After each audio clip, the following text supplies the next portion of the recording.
lost in night, in the wood, shadows fight. Gnomes take gold, can't take flight. Power's gone, nothing's right. Cauldron cold, no more fire. Potions fail, dreams expire. Spirits whisper, call me liar. In the dark, lost desire. Purchase cry, echo loud. Through the fog, through the shroud. Mystic force, once so proud, now just whispers in the crowd.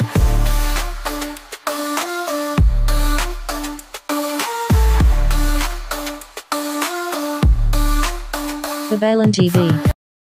Hi Fire Signs! Welcome po sa inyong reading. So this is for October the 5th to October the 9th reading. Para po sa mga bago, don't forget to click the subscribe button, smash the like button, comment below kung kayo po yung nakaka-resonate, and hit the notification bell. Kung gusto nyo pong sumali sa ating live sessions, dun po yan sa ating kabilang channel, that is Babaylan TV. Yan po ang ating unang channel catered for our international audience, no? Nagre-release din po tayo ng mga videos doon. You might want to check on it. So kung gusto niyo yung dalawang reading, no? Para at least may options kayo. Ayan. Fire signs, I want you to know that this is a general reading. You may resonate with the entire reading, or you may resonate with some bits and pieces of the reading. Take what's only yours. Fire signs. Aries, Leo, and Sagittarius. So parang meron tayong nakikita ditong unti-unting nawawala yung tiwala natin, yung nararamdaman natin sa tao, no? It may be a family thing, no? Immediate family or family ginawa mo. Lalo na doon sa mga kasal na at may anak na, no? Or nawawalan ka na ng tiwala sa kaibigan mo, sa crush mo, or sa asawa mo, no? There's something in here that it's sort of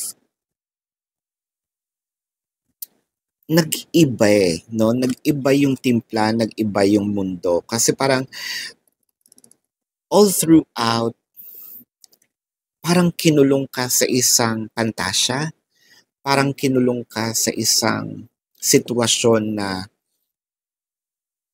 akala mo ang ganda-ganda, no? Pero parang nakakakita ka ng mga loophole, no? Parang feeling mo kasi ngayon dito, bakit simula yung nangyari ito, simula nung naganap ito, simula nung na-experience ko, nag-iba yung nararamdaman ko, nag-iba yung tibok ng puso ko. Hindi na ito yung relasyon na kilala ko dati, no?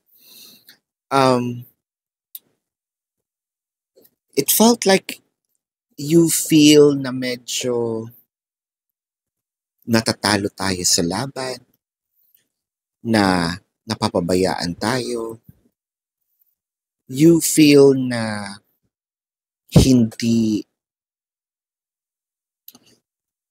parang hindi worth it na maitreat tayo ng ganito.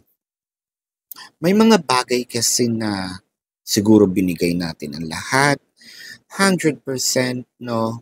101%, 200%, what have you. Pero kasi ang nakikita mo dito, ang totoong akala ko sinusuklian, ang totoong akala ko ibinibigay sa akin, no? Pero parang pagpapanggap, balat kayo, parang sa'yo hindi ko, ang hirap din patawarin kasi ito yung sinasabi nga dun sa meme, no?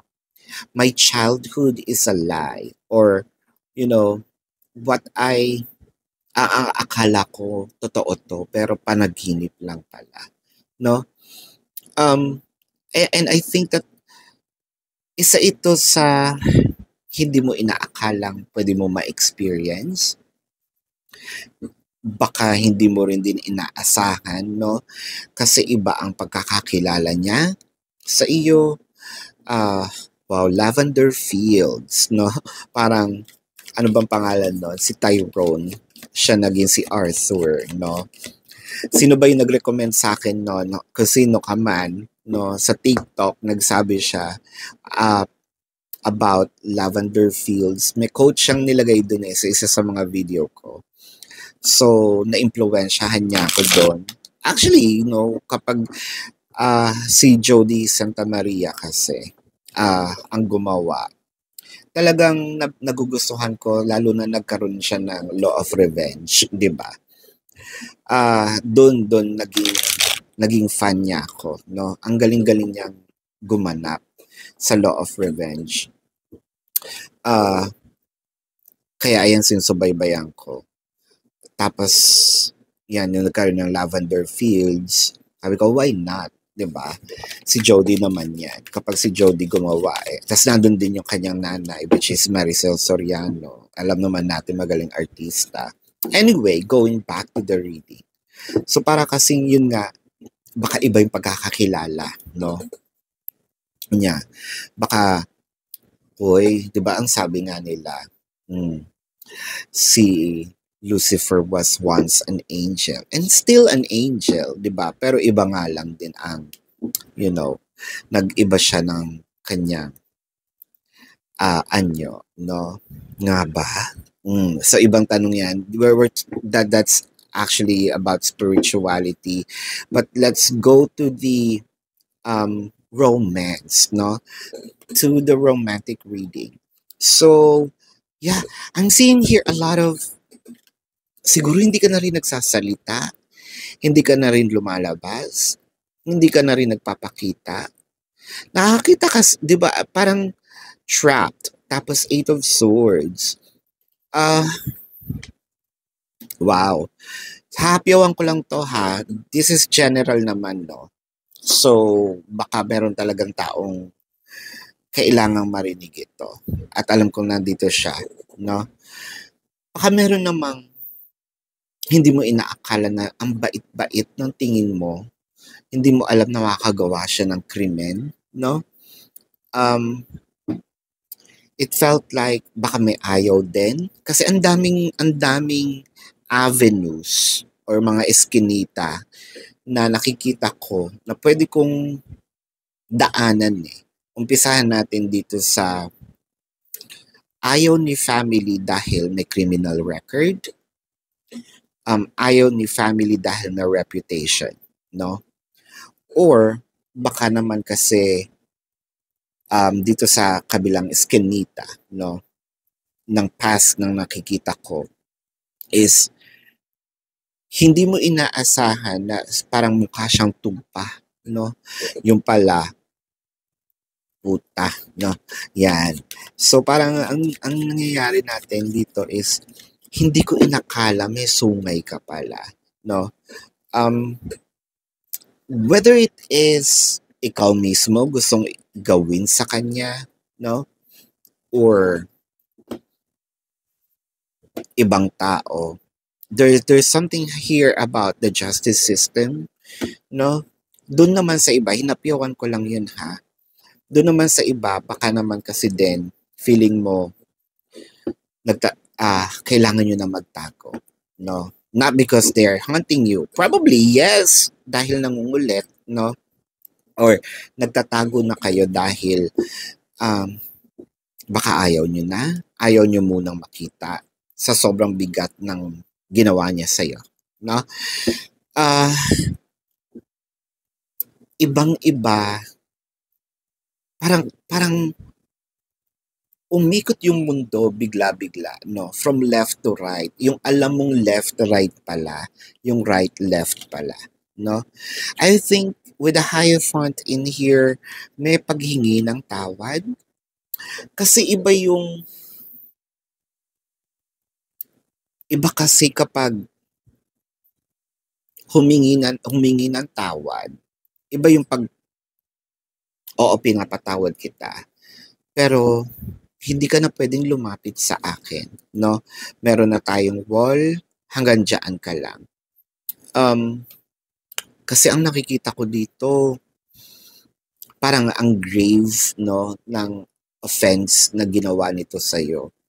To a point na kahit anino, ayaw mo yata siyang makita for now. Yeah, I just said the justice system is here. The justice card showed up, no? Either siguro gusto mo siyang bigyan ng lesson, no? It felt like to me, for a few numbers or for a small percentage, baka, kayo mismo, no, ang magsuplong, dadaanan ko uli yung avenue na yon, no? This is general. Yeah, kasi it felt like may na mga nadamay, madaming nadamay, or didamay ka, no? Hindi para ilaglag, no, para lang magsabi ng totoo. It felt like to me, kahit sabihin mo pang may kasalanan ka, humihingi siya ng tawad, no?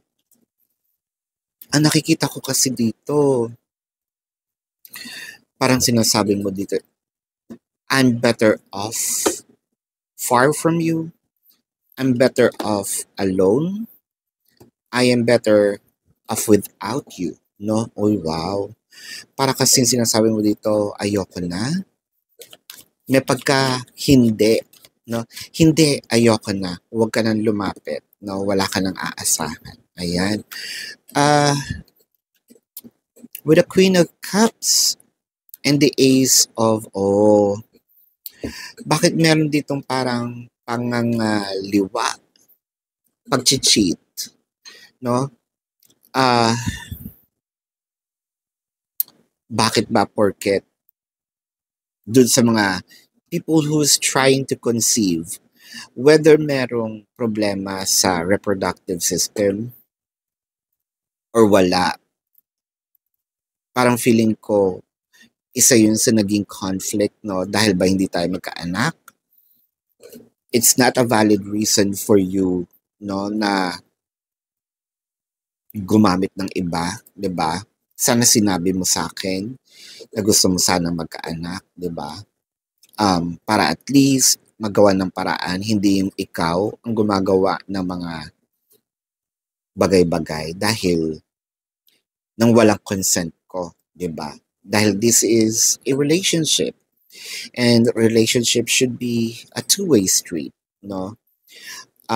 Hindi ikaw lang yung nagdedesisyon dahil again, at the end of the day, involved ako dyan, di ba? Buhay ko rin, no?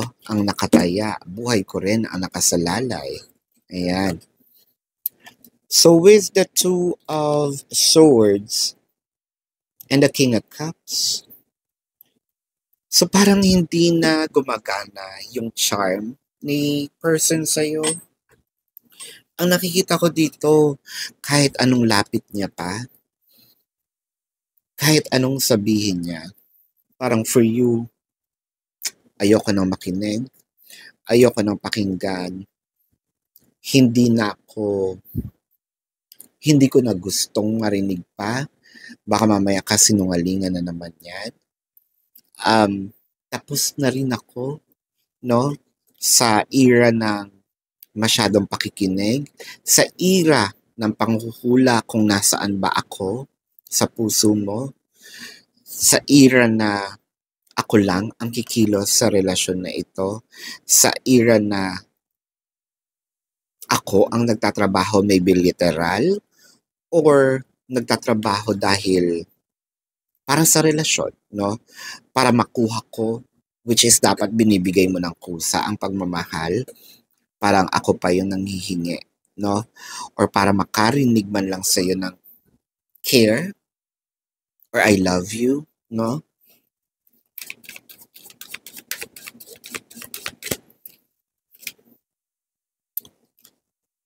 With the King of Wands and the Queen of Wands, gusto ko yung pagkakaharap ng King and Queen of Wands dito, no? Kasi this may be a brutally honest conversation. Pero ito na yata yung hinahanap mong pagtatapat. Ito na nga yata hinahanap mong either closure. Ito na rin yata hinahanap mong kasagutan. No? There's something in here that you are either wanting, wishing, either to happen to hear, to experience, and I feel like it is going to be given, and your answer will be no. Either this is a second chance. So I think that there will be things, no, things will be said and done. If this is a closure, so be it, no, parang sa'yo, so be it, kasi hindi ko na kayang magtiwala pa. So be it, kasi hindi ko na kayang maatim pa marinig ang boses mo, no? Kahit magsumamo ka pa, umiyak ka pa ng dugo, that's very fire sign of you, no? Yeah, so this is your reading. Let's check, no, the zodiac sign of your person. This could be their sun sign or a placement in their chart. So I am seeing Leo, Pisces, Sagittarius, Scorpio, Taurus, and Libra. No? So, fire signs, para po sa mga bago, don't forget to click the subscribe button, smash the like button, comment below kung kayo po yung nakaka-resonate, and hit the notification bell. Kung gusto nyo pong sumali sa ating live sessions, sa kabilang channel po yan, that is Babaylan TV. Yan po ang ating unang channel catered for our international audience. So, nagla-live din po tayo doon, no?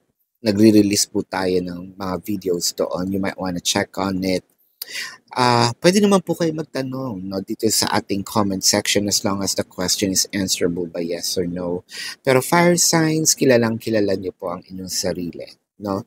Kung makakatulog ba kayo sa yes or no na sagot? Kung hindi naman, dumiretso na po kayo doon sa ating description box. Meron po doon link, no? Yun po ang link ng aking website. Click the link, you're gonna be routed to my website. Makikita niyo po yung question form. Now, sa question form po, sa baba nun, meron po doon mga QR codes, no? The QR codes are labeled how much per question, the name, the number for your reference. Ayan. So, kung hindi niyo pong alam gamitin yung QR codes, may number naman po. Ayan. So, I also created a 4 questions plus 1, so take advantage of it. If you want to book a private reading, nandun din po siya, no? So, I also created this TikTok exclusive, Facebook exclusive, so follow me on all social media accounts. Kung hindi nyo po mahanap yung mga social medias na meron tayo, i-click nyo na rin po yung question form. Meron po dong mga icons, no? I-click nyo lang yung icons or logo ng ating social media account. Dadalhin na kayo doon. Kung Facebook po yung i-click nyo, no? Much better kasi iba-iba po yung mga readings natin. Again, ibang reading din po yung nandun sa kabilang channel. So, you might want to, again, check on it. So again, this is your reading, love and light. Namaste. See you po sa susunod na reading. Goodbye.